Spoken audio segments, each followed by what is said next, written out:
नवरात्रीची पहिली आराधना जय शैलपुत्री माता।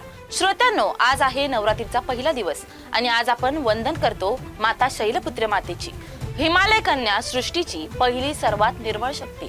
आजचा रंग आहे पांढरा, शुद्धता, शांतता आणि आत्मबलाचं प्रतीक।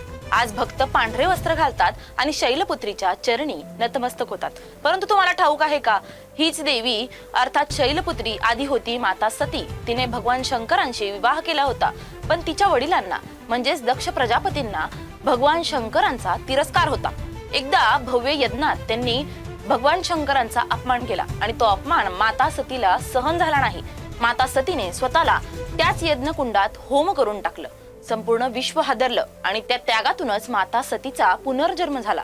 ती झाली शैलपुत्री, हिमालय राजांची कन्या आणि पुन्हा एकदा शिवपत्नी पार्वती, त्रिशूल धारण केलेली, कमळ हाती घेतलेली, नंदीवर आरूढ शैलपुत्री म्हणजे शक्ती, स्थैर्य आणि भक्तीचं प्रतीक। तिच्या पूजेने जागृत होतं मूलाधार चक्र।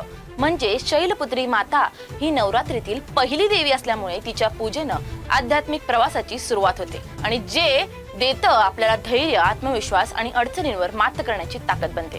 चला तर मग आज पांढऱ्या वस्त्रांनी निर्मळ मनानं, अपार श्रद्धेनं आपण सारे मिळून माता शैलपुत्रीचं वंदन करूया। जय माता दी, जय शैलपुत्री माता।